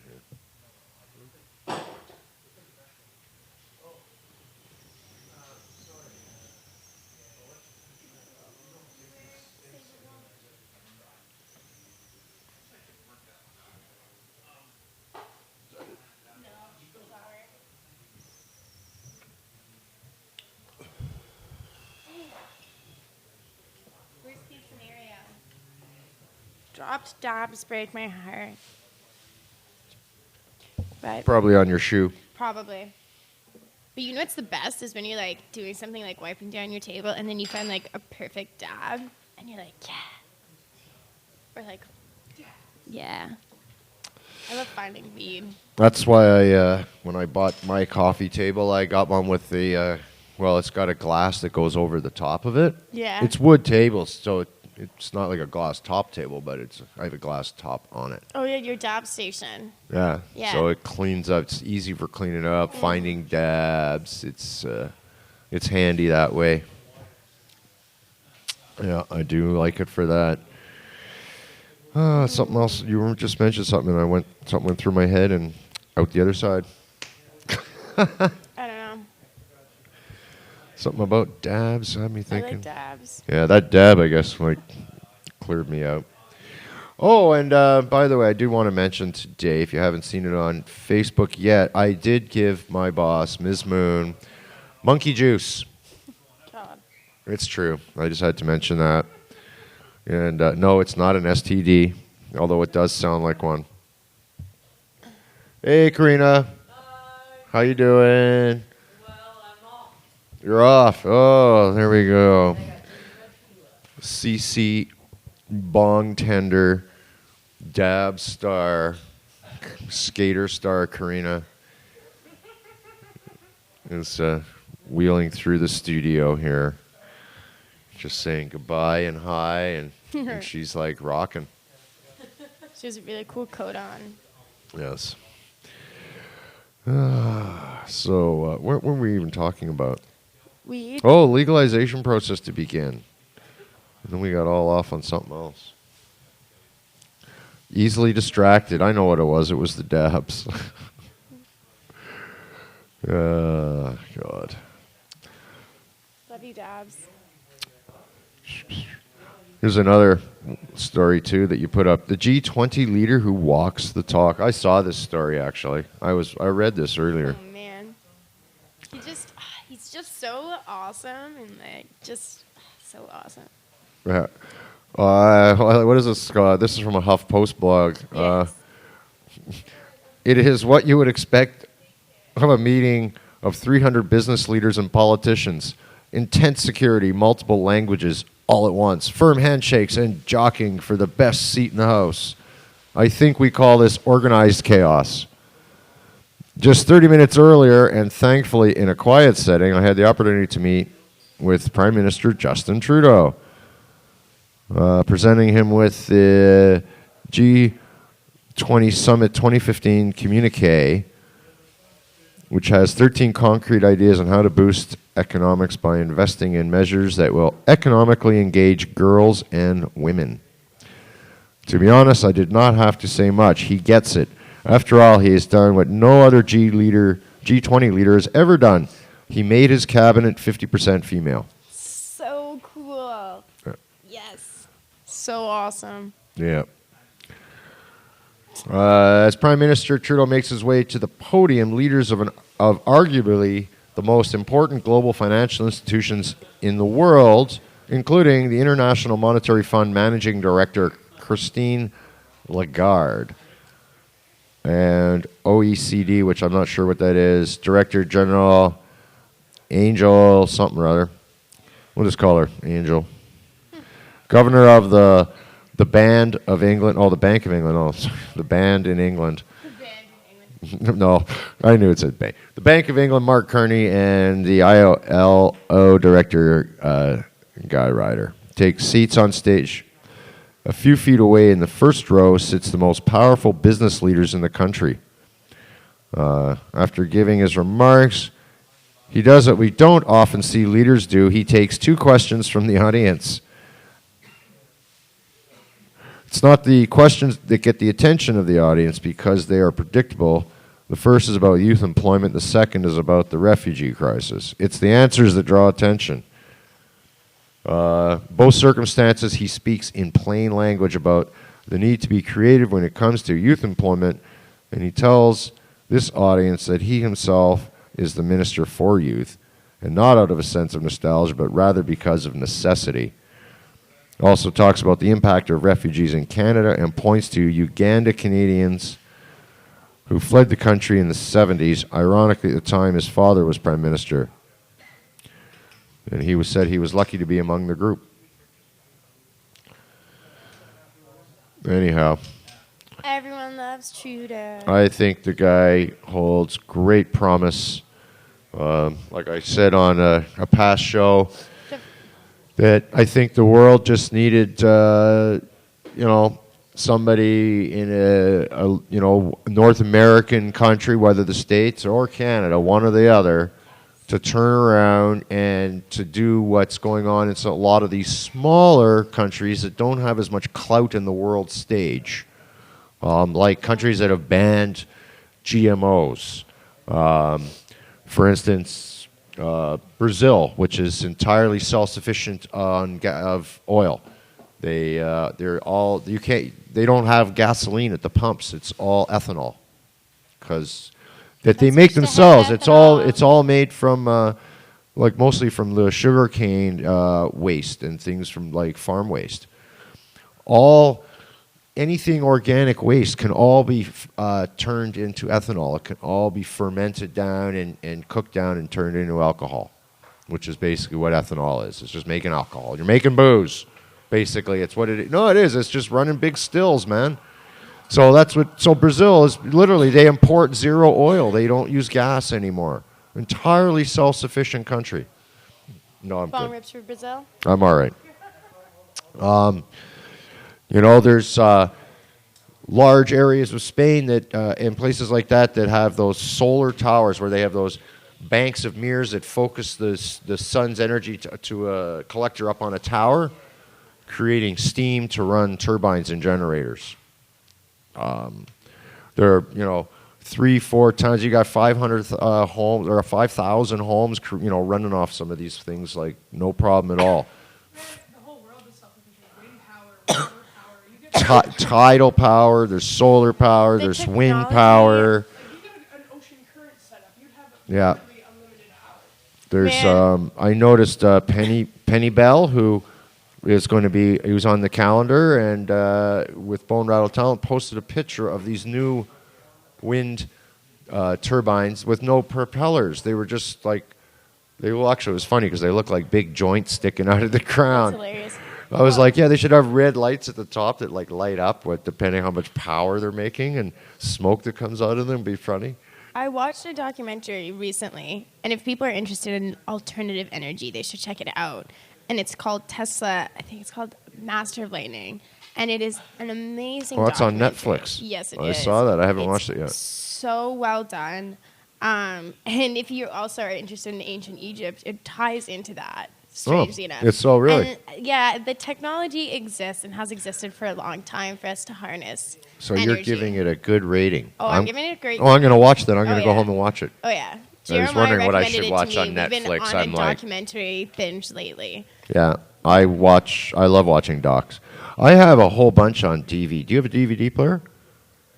Because I got a ton I have a of. laptop that I can like Oh yeah. hook up to the Apple TV. Oh yeah. There you go. Because I got Yeah. I got a whole ton Word. of DVD docs. Nice. I have a bunch that are like taken from like the BBC and stuff that a lot of people haven't seen. Cool. I got some really interesting stuff. We should get high and watch some documentaries sometime. Sure. I've got the disk drive for this Feed our thing now, so I can brains. use this. Sweet. Awesome. And I got my home theater. What? Cool. I Yeah. didn't know that. 44-inch screen home theater, 1,000 watts, 44 6 inches. speakers. Yeah, big one. Whew. Yeehaw. All right, that's what's going down there. All right, well, that's the show. Oh my God, you would end it there. Of course. 44 is big. Why not? 44 inches and the show.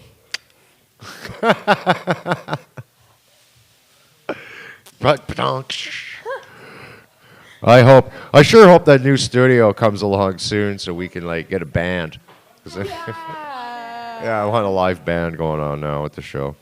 All right, Opus, you go ahead and work on figuring that out. You go ahead and Yeah. get right on that. I'm gonna talk to Jeremiah about getting that. Ask Like, Jody. Any volunteers? Yeah, maybe we get Mark on bass. Come up and play the bass. Anyways, that's pretty much the show. I hope you guys have enjoyed Love you. what we had today, and I thank you all for showing up, tuning in, and paying attention or not, depending on what you're doing. Doesn't really matter. But what else is happening? I guess since we're a little early, got anything else you want to talk about? Mention? Well, an article coming out most likely tomorrow, fingers crossed, about For Attorney Trading Co. Another one coming up soon about Miss Mary Jane Co. And I'm also going to be working on an article. I went to the Cannabis Lift Forum recently. Oh, did you go to that? I did, and it was really, really engaging. And there was a lot of interesting discussion. But there was some questions that, and I talked about it a little bit on Jeremiah's show, a little bit of questions that I felt I had afterwards. And I'm going to try to get in contact with some different people and put together an article about, how we can go forward in making cannabis regulations the most conscious of, patients, recreational users, and people, small or medium or large business people who are interested in investing in cannabis. How we're going to make it as fair as we can. I think we all have the same goal that where it should be as cheap as possible, and it will never be on the black market. If it's as cheap as lettuce, because I'm sorry, it's plant matter. It's, it grows like weed. Exactly. Well, yeah, it's got to come down to the price of same as going to Starbucks. It should be less than that. Or even less. Well, like I say, if everybody who wants to can grow 5 plants. Yes, exactly. Then that's instantly all. The value drops, and then there's no need for black market anymore. And that is the goal of this, isn't it? So that's right. what we need to be aiming towards. There's so. even, Stay tuned. there's a really good model they could look at right now as well that exists, and that's the model that exists right now in Spain, where it's not exact. I'm not sure exactly how it works out. So it's the legality of it all, but it's something to do with the Spanish, like their constitution. So you're allowed. Now, I'm not an expert on this, but from my understanding, in Spain they have an attitude: what goes on behind closed doors is your own business. Yeah. So I know I read an article years ago that was taught and by somebody who wrote for Cannabis Culture actually. And they were in this person's villa, and they had like 10 plants on the patio. And I saw the pictures in the article. They were beautiful plants. You could just see 10 plants that, like, just by looking at them, my God, they were all different. Like different colors of green and shapes. Nice. So probably different strains. Not probably, guaranteed different strains. And they went out to photograph them, but because they're on a hillside, they realized very quickly that all the places behind them, would people be able to see him photographing these plants, and it might be a bit of a heat score. But then he looked around and he realized all the patios, all that he could see below him and around him, also had plants on the patios. Love it. So the premise is that the cops can tell the difference between personal and production for sale. Yeah. Which is again why I've also looked when I was looking up traveling to Spain, where sometimes it can be difficult to find weed to buy, because all anybody ever has is just enough for themselves. They all have their personal. Yeah. It's not like there's no weed, but nobody's got like a whole bunch to start flogging. Yeah. It's now I haven't been there, and I know like people. Jeremiah's been and stuff. But haven't. and they also went to like a weed event in a city. Was that was going on. Yeah. It was probably Spain, and that's what I've heard. It's unless you know somebody, you got to kind of know someone. You got to have connections. Then it's not a problem, obviously. But so it can be that. So, anyways, that's my understanding. But that's a good way to do it, because there it is. You see, they've eliminated. Everybody's got it, but yet nobody's selling any. Yeah. Because nobody is like, no, I got my own. You grow your own, man. Yeah, exactly. As long if the cops come, it's.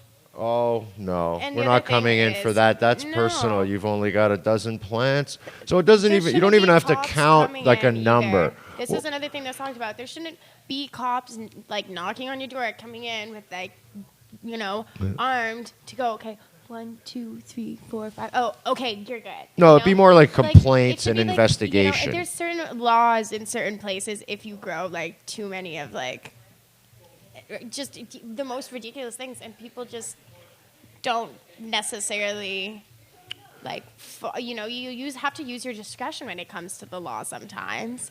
And I feel like that's another thing that needs to be important in these coming regulations. Like, I don't want cops coming in and knocking on my door because I have a plant out on the patio. But the thing is, again, see, if you're allowed 10 plants, then who the hell, what we nobody need. or whatever, nobody's going to say, you know what, I'm going to grow 40, because why? Yeah. What are you doing And with if it? they want to, then they can get, at that point, then they can apply for some sort of commercial Apply license for the or license grower to get in, license, to get it, and they could have various stages. For instance, well, That's I another want to thing we grow talked about 50 before. plants because I'm making extracts. Well, then you've got to get the right permits and safety inspections and everything. You know what I mean? Like, it just brings it all out in the open. Yeah. If it just is allowed. Yeah. And then, so people who want to take it to the next level, to the next step, to manufacturing, whatever. If they're manufacturing either, like I say, extracts, or if they want to manufacture hemp for making clothes, Yeah. I don't care. Whatever it is, though, there's a place to go and permits and steps to be taken. But otherwise, just to get rid of the black market altogether, anyone who wants to grow some plants can. Yeah. So I would see, a big rise in the use of grow tents at that point. Very simple. Be like Yeah, you just I have would it'd be like a imagine piece so. of furniture that you own that is functional. There was one other thing that I wanted to mention too, is that it's the last day of the Cannabis Culture Instagram giveaway with 420 Trading Co. Oh, Yeah, so that's there's today. like 3 T-shirts, silicone container, papers, lighter, cannabis culture stickers. So there's a lot of shit in there that's really cool. So all you have to do is follow Cannabis Culture on Instagram, repost the photo, and use the hashtag #CCInstaGiveaway, and you can win free shit tonight until midnight. Oh, and I also have to mention Sleeping Giant 69 from last week. Yes, I got your thing, and I sent you a message that we'll be sending your T-shirt prize out shortly. We're a little behind on everything. I apologize. Just the way it goes sometimes here. I'm kidding. But once again, I'd like to say thanks to our new sponsor, Buddingham Palace. Hey, and check them out at buddingham.biz. And they got some great products there. What's going on Wednesday right here on Pod TV from Under the Seed Desk with Marijuana Man. He'll be probably sitting in these similar kind of location area space. And on Friday, yes, CCN News with Jeremiah Vandermeer. Probably see people like Johnny B might be there, and I think you've been like shadowing all the damn shows. I have things to say. Well, yes, obviously. It's like, what show don't you work on? Oh, Redbeard show on Saturday. You don't Yeah, work that's on too that far one. away. That's too far away. But that's right. Right here on Pod TV, Redbeard will have his show on Saturday. You will. He always has some amazing glass action going on, and good guests too. I might like to add, visiting with different glass masters. What else? Kiwi is supposed to be coming around. He'll have more info. We'll get him. I think we should get Kiwi on next week's show. I love Kiwi. So Kiwi, if you've been paying attention, dude, you're your guest next week. I hope you're available. If not, because you've been voluntold. He has another article coming up very soon to CC, so make sure you're going to cannabisculture.com to check out the new articles coming up. Lots of stuff, good stuff there, Yeah. including these cool lighters. Yeah, cannabisculturehq.com. You All get a right. free lighter with every order. So, Really? Yeah, you can buy lighters for $2, but you already get a free one automatically. Nice. Yeah. All right. Good stuff. Yeah. Okay, well, anyhow, I guess that's it for today. We're going to sit here and do some more dabs. Yeah. So, Yeah, we are. Till next week. Let's do that. Cultivate your freedom.